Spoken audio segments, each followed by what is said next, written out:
Ladies, how is your confidence? I know for me, sometimes it wanes, especially right now with the COVID-19 and just the isolation and everything going on. Well, this is Gail Davis. I'm with the Endless Mountains Empowerment Summit, bringing you 21 days of virtual empowerment.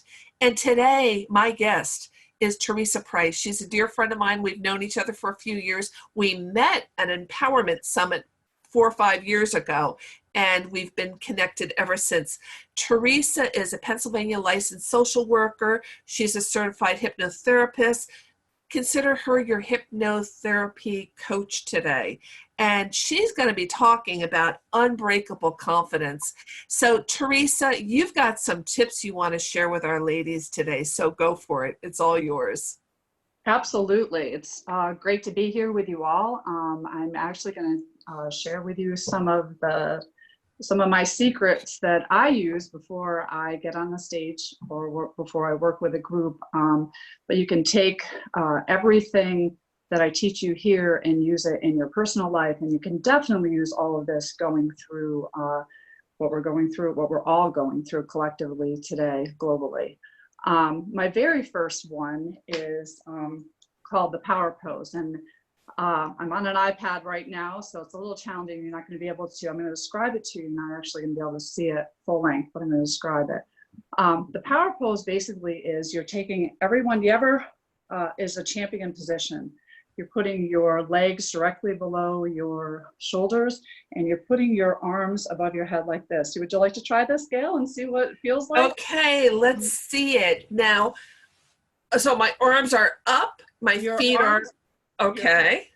You can do this sitting in a chair. I'm actually sitting in a chair right now, so you can actually see me. But Amy Cuddy did a TED Talk on this. If you want to, I love her TED Talk. Yes, isn't she amazing?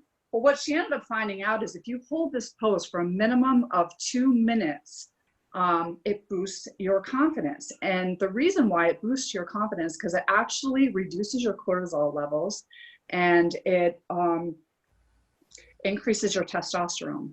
And the testosterone, now we say, why would we want testosterone as ladies? Because that's the thing that gives us confidence. But another interesting thing about that pose is, and we're going to play with this in a little bit right now, if you're willing to play with me on this, is that every state has a physiology. So this state is, we see this quite often when somebody's won a game, I do this quite frequently when I climb a mountain. I'm a hiker and I get to the top and it's been a lot of work. I'm like, yes, I've done this. And so we have in our brain already hardwired as this is a champion pose. So when we hold a pose for 2 minutes, we actually rewire our brain to go towards that state.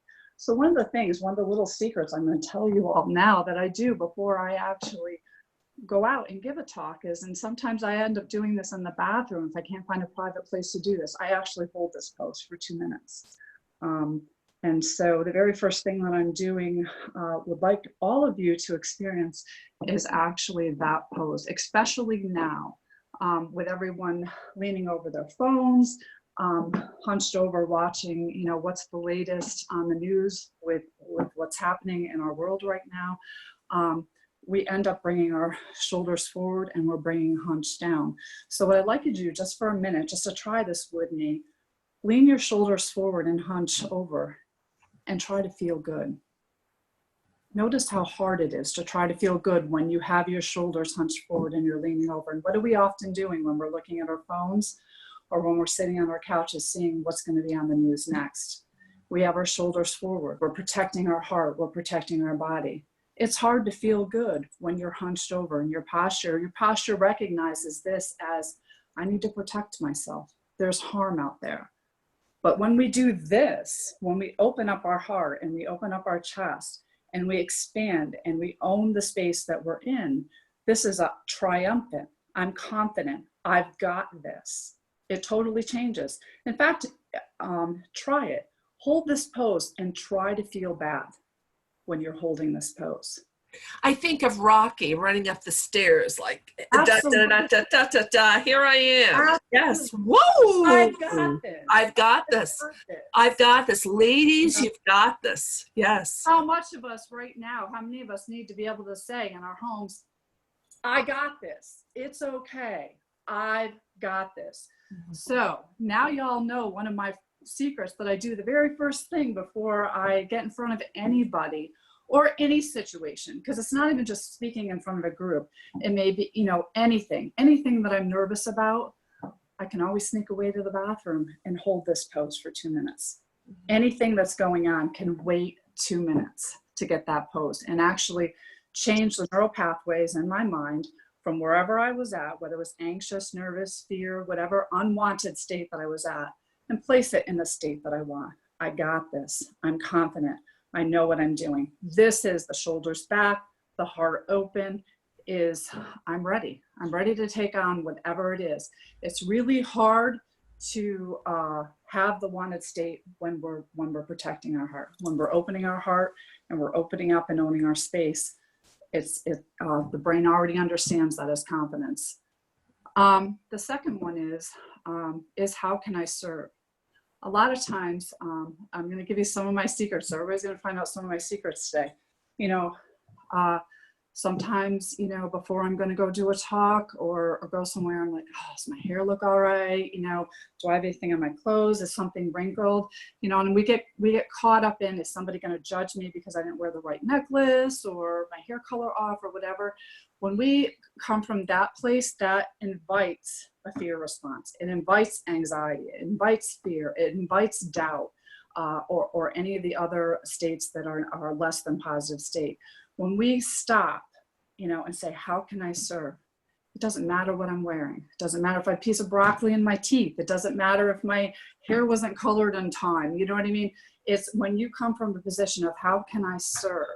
It's a whole different place. It's a whole different come from. So my second secret is I go, how can I serve? And I shift out of ego into I'm here to deliver something that somebody needs. Today, I'm here to deliver something somebody needs. Somebody out there is going to need this today. I know that. It doesn't matter if everything isn't perfect. The third one that I do, and usually before anything, there's a little extra time that we've got to eat up. And some people, they go over their notes, and I'm guilty of that as well. But a lot of times, a really nice drill to do, and some individuals who've been, ladies that have been in my talks, they've seen this from me before, is bilateral stimulation. So anxiety and anxious mind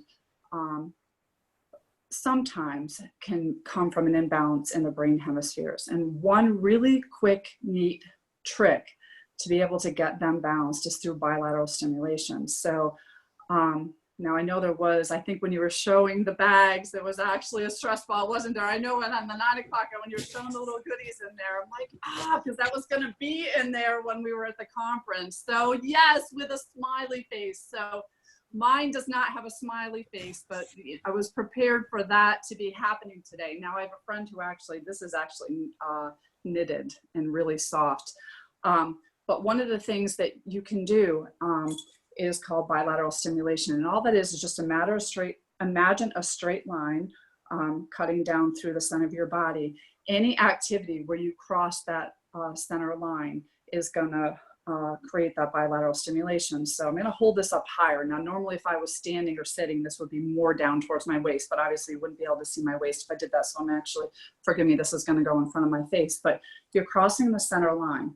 And all you have to do is you can actually place it in your hand. If you're uncoordinated like I was in the beginning when I learned this, I was actually, the catching of it was not a good thing for me. It doesn't need to be. It just needs to cross the center line and placed in the next hand.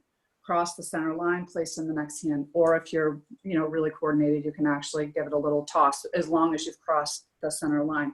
Now what I like to do is I like doing this when I'm talking to somebody, because then my conscious mind is out of the way while my unconscious mind is balancing both brain hemispheres. And this works incredibly great for kids as well. If you have a teenager who's really nervous or a child who's really nervous, this can look like fun. You can have a conversation with them, find out what's going on while they're doing the activity of crossing the center line and performing the bilateral stimulation, and it will calm down, balance out both brain hemispheres and calm that anxious mind down. So what you're saying, Theresa, is if I'm anxious right now, I Mhm. just take my ball and just go Take your back and ball. forth, back and forth. Absolutely. You're going to want, all you want to do is you want to cross the center line, and then you're engaged in this other hand. You're engaging another part of the body on the opposite side. So, you know, now for me in the beginning, I had to actually put the ball in my hand because I was spending more time chasing the ball. And I tell people, this is another thing, do not do this with your phone. In an attempt to, calm an anxious mind and balance your both brain hemispheres, if you drop your $1,000 phone, you're going to have a different type of anxiety. So I tell people, especially teenagers who don't want to let go of this, and some of us adults right now, right, because we're trying to stay socially connected. Please do not do this with your phone. Teresa didn't tell you to do this with your phone. Find something that is not going to break things. So I I have a friend who knits. So this nice squishy ball she did for me. So because she knows, so I don't break anything. Anything that, is a stress ball, that's squishy, Nerf balls. This is kind of a bouncy ball, so it's a little bit fun when it gets loose on me. But never this. Please don't ever use this. I didn't tell you to use this. But I did tell you to cross the center line and engage the other part of the body. It's amazing when you're doing it. You could be, doing it while you're sitting there, with one of those balls while we're talking, and you're going to notice that, the mind's going to settle down because the brain hemispheres are going to get balanced. But this works super, super great if you have, a child at home or an anxious teenager, and engage them in a conversation about what's wrong, so they're getting it out and not holding it in. But just the very act of doing the bilateral stimulation with letting out whatever it is that's bothering them is going to be an absolute game changer all by itself. So that's my third thing. I usually do that. That's my third secret that I do if I have time to use up before I'm about to go into a talk. The fourth one that I want to share with you today, there is called polarity drills. And it's funny, I'm a part of a mastermind with David Snyder, and we all know what's going on in the world. I'm not going to pretend that it's not going on. But we often in our group, we talk about state control. And I was like, okay, well, tell me something that's not, because we do the power poses, to, open up the heart, open up the chest, own your space, because when you're doing this, you're actually creating the physiology of the state, the unwanted state. So when we want a wanted state, we want to be in the physiology of the wanted state. And then the other part is I wanted something that was different than breathing, and which we're going to do, that's next, and controlling the physiology. And so the next one I'm going to share with you that I don't always use, but I have used since all of this started, which is why I think it's important to share today, is what we call polarity drills. So I invite you to actually do this with me if you would. What a polarity drill is so we want more confidence. So usually when we want more confidence, it's because we're not feeling it.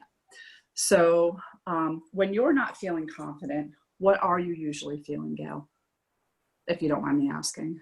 If I'm not feeling confident, I'm feeling very insecure. Insecure. Okay, Okay, and doubtful. Okay, and doubtful. So let's go with insecure and doubtful right now for the polarity drill. So what I'd like you to do right now, all of you actually, as you're listening to this, you can do this right along with Gail and I. I'd like you to think of a time when you were confident. Really confident, only confident. And it could be in the recent past, it could be in your childhood, at any time. All that matters is that you were fully feeling confident. And you can open your eyes or close your eyes in this exercise. It really doesn't matter, but I want you to actually see yourself being confident in that moment. Feel yourself being confident in that moment. Hear yourself being confident. What were you saying? What did you hear from others? Was somebody giving you like, oh my God, that was amazing? Was it something you were saying that you were going, wow, I nailed this? Fully be in the state of confidence. What did it taste like? Confidence actually has a taste and a smell. Fully be present in that memory of confidence. How did your shoulders feel? What was your posture? How did your face feel? Did you have a smile? How about your eyes and your eyebrows? That's right. For a moment, hold on to that memory. In fact, if that memory was a picture out in front of you, imagine you could take that picture and make it really, really, really big. Stretch out as far as your arms. You can actually physically I actually do this. I actually stretch it out when I'm, doing the polarity girl. Stretch out that picture. Step into it. That's right. Take a deep breath and exhale. Now, in a polarity drill, this is why most of us don't want to do these, and it actually works. That's why I want you to actually experience this one. Now I want you to think of a time that you were feeling doubtful and insecure. Maybe it was yesterday.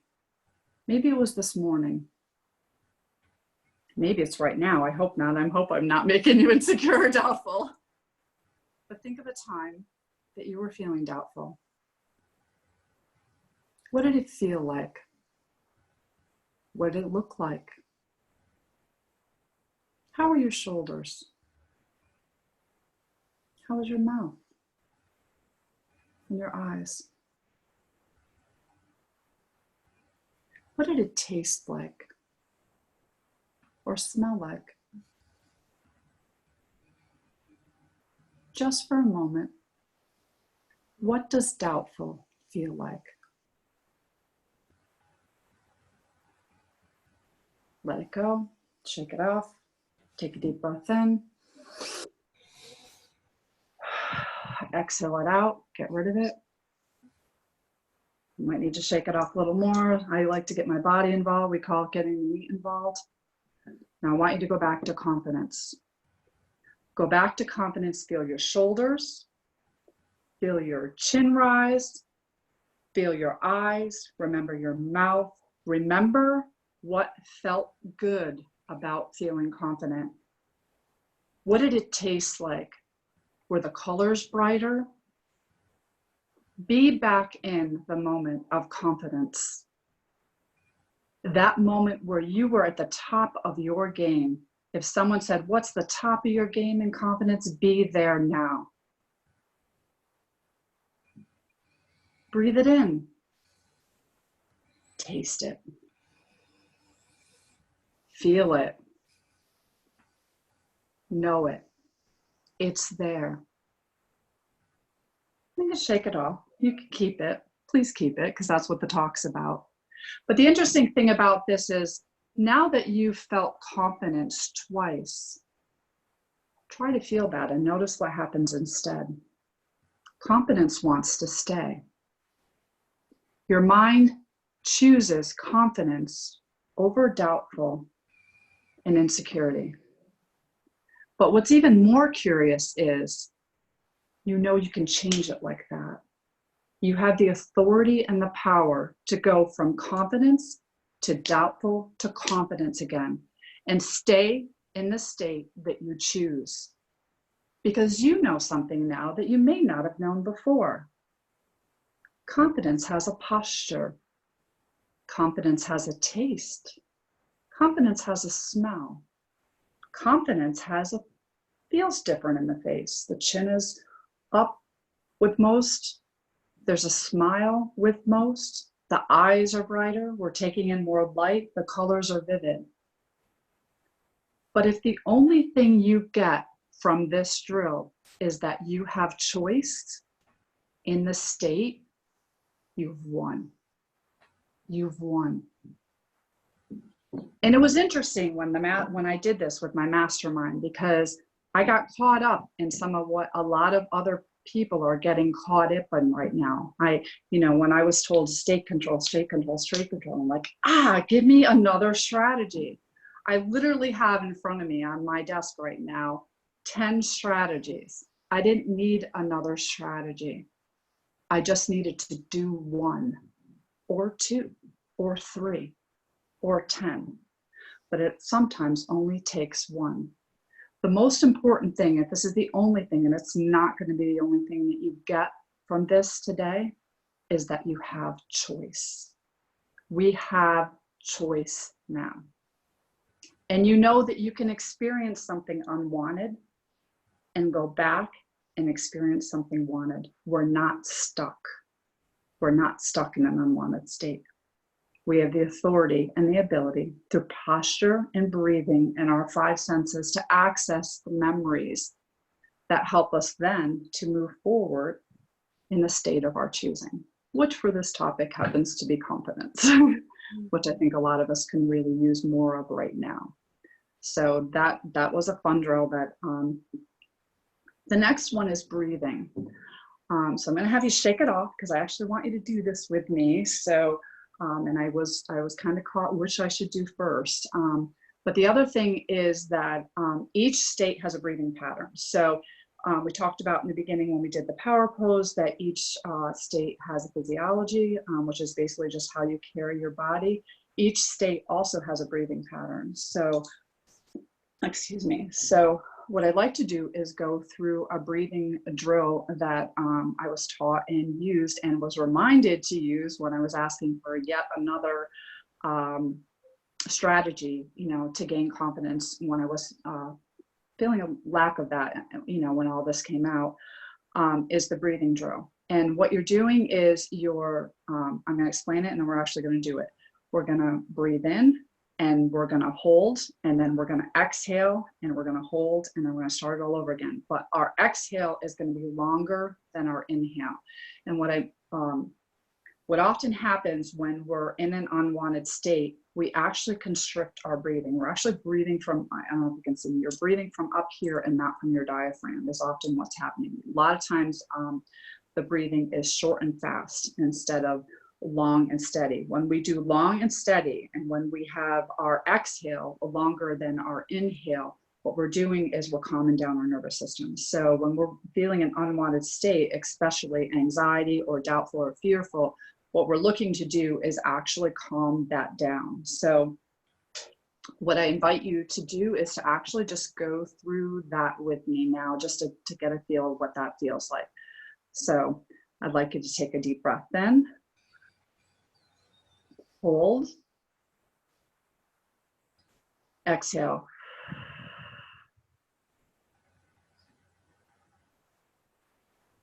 Hold. Take a deep breath in.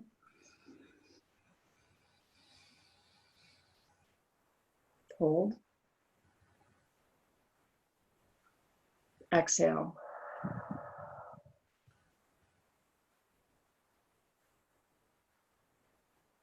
Hold. And just continue to breathe normally. When we are in an anxious state, a fearful state, an unwanted, less than positive state, the very act of breathing calms the nervous system down and helps us to get out of the freeze, fight, or flight that many of us have been struggling with globally, and into where our cognitive resources are.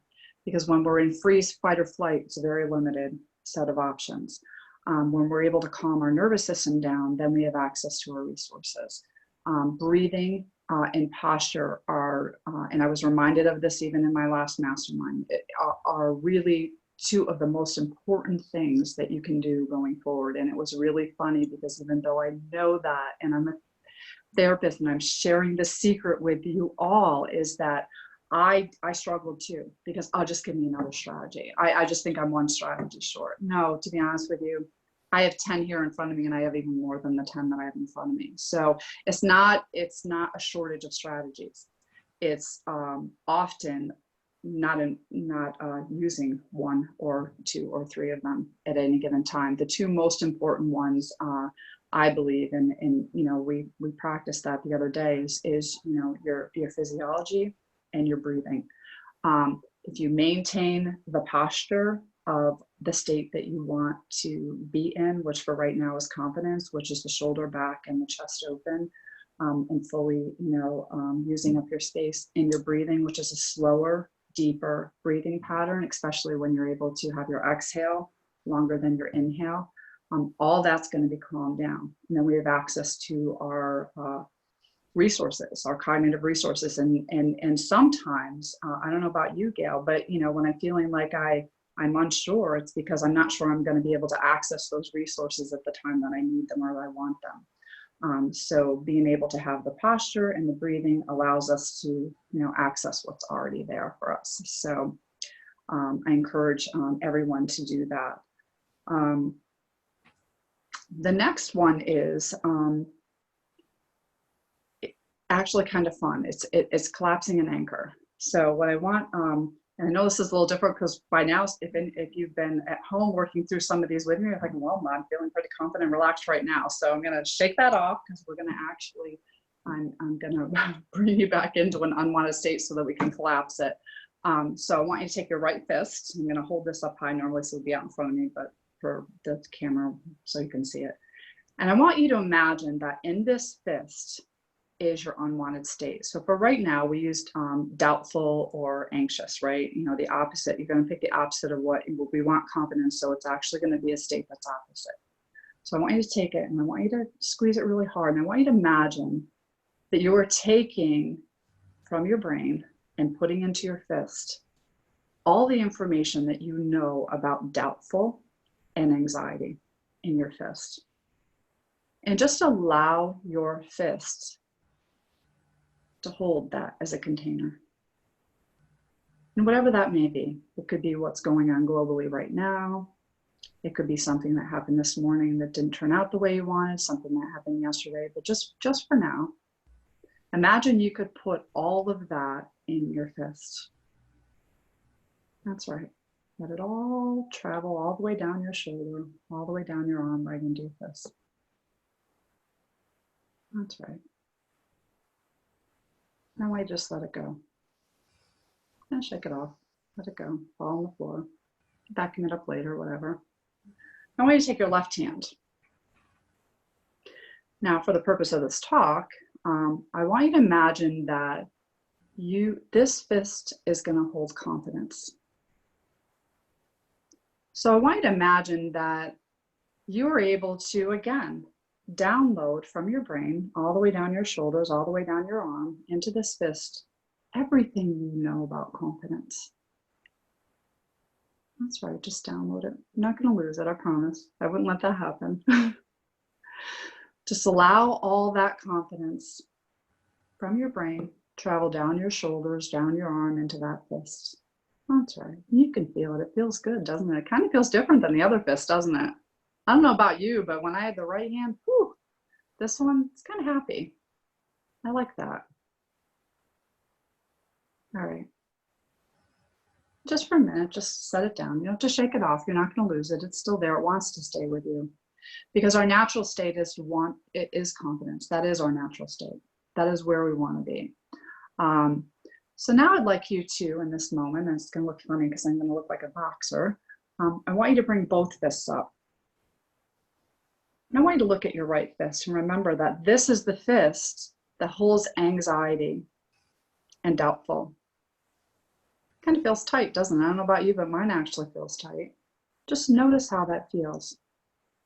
Look at it. And then I want you to look at the one that's confident. And it does feel different, doesn't it? Now, confidence has something to teach doubtful and anxious.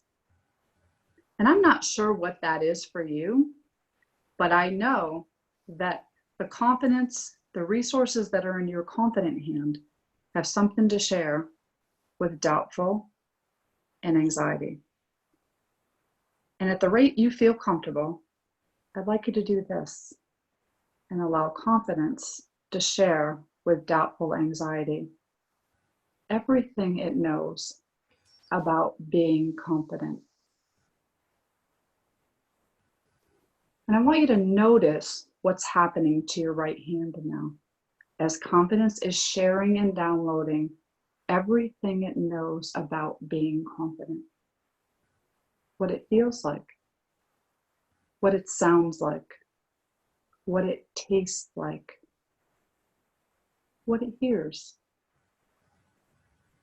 Notice how your right hand begins to relax as it gets this new information and this new data. But something interesting happens when they release. What do you notice now that you didn't notice before about being confident? For some of you, you notice that you no longer need to be doubtful or anxious anymore, because all doubtful and anxious needed was some resources that we shared, that were there all along, but that this hand didn't know. So like we know about breathing and posture and polarity drills, we also know that sometimes it's just a transfer of information that we have control over. And I'm going to say it again, if this is the only thing you get out of this session, and I know it's not going to be the only thing that you get out of the session, you already are ahead of the game. You've already won. Now we call this collapsing anchors in my line of work. But what it is in very simple terms is the sharing of resources, which is what we're doing in this conference, are we not? Sharing resources so people can live a more confident lifestyle moving forward. So that's one of my favorite ones. So how did that feel for you? I'm curious, some feedback. Oh my goodness, when you had me with the right hand first, it was getting heavy with all my doubt, but it felt so good when I was able to have confidence share. It was very relaxing, and I felt the doubt just withering away and just dissipating. And we can do this with anything, you know, anything. Now we're using confidence today because that's you know, the title of the talk, but you know, you can do this with anything because it's a sharing of resources is what it is. So it's a downloading into one hand, the unwanted, downloading, you know, the wanted, and then sharing of the resources, and take the time to allow this to integrate. Now I did this a little bit quicker because I'm trying to get through as many strategies as I can for you. Usually when I'm actually working with somebody, I'll take it much slower. And when you're by yourself, you can take it as, you know, as quickly or as slowly as you can feel the change. But you'll notice the change. The unwanted is usually heavier and tighter. Like for me, it's always like I can feel like I'm gonna, you know, and I'm not a person to do that, but you know, you can feel it when you're putting that in there. It weights us down, you know, and the wanted, you know, is, or desired is usually significantly lighter, but they have something to share, you know, and usually unwanted is a lack of resources. So what we're doing is we're resourcing up the unresourceful state so that it can be resourceful. And once it's resourceful, it's not, you know, it's changed. It can't go back to the way it was before. And a very common question then I get, they're like, well, does that mean I'm never going to be anxious again? No, but whatever you worked through, whatever you resolved, and that's resolved. Now we're going to go out in the world and we're going to have different experiences. So, you know, those experiences are going to we're going to, you know, have perceptions of those experiences that are going to create beliefs. And so then you have a different situation that, you know, you may need to collapse or just, you know, take your resources and, you know, attach it to the unresourceful state. So it's not a one and done. It's a one and done. I think this has been wonderful with all of these resources you've given us. So I'm just putting myself in the shoes of other ladies that might be listening right now. What if they want to contact you? Do you work with people individually? So if there's someone watching this out there on the YouTube and on our website, how would they contact you? The best way to reach me right now is you can reach me through, I have a Facebook business page. My web page is completely getting redone. I'm sorry that was not available for this particular talk, but you can reach me through my cell phone, which is area code 570-209-8888. 0321. I have a Facebook business page, which is Shine On Hypnosis. I can be reached through that as well. And also, I have a shineonhypnosis@gmail.com that I can be reached at as well. So in closing, is there one other thing you'd like us to come away with from today? The biggest thing that with all this, actually, with any strategy that that I teach with people, and I've seeded it throughout actually this entire talk, is that if you only come away with the fact that you have choice, you won the game. I think a lot of times when things are happening, we're like, I don't have a choice. I don't have a choice. My choices have been taken away from me. I'm feeling this way because I don't have a choice. If you the most important piece on this is, yes, I've given you a list of strategies, but with all of these strategies, the seed is that as choice. You know, we can at any moment change our state by a choice that we make, whether it's through our posture, through our breathing, through a polarity drill, through bilateral stimulation, through a combination of all of the above. But it's a choice to say, I don't like the way I feel right now, so I'm going to choose something different. And I have strategies in my toolbox that I can use to make this change now, not later, but now. And that was really what this talk was about today. So. Oh, this has been great. And Theresa Price, I thank you for joining us. I am so sorry we cannot hold the summit live, but I think this is the next best thing, that I think this will be hitting more women that really need to hear your message. So thank you for joining us today, and have a blessed day. You too. Thank you for having me.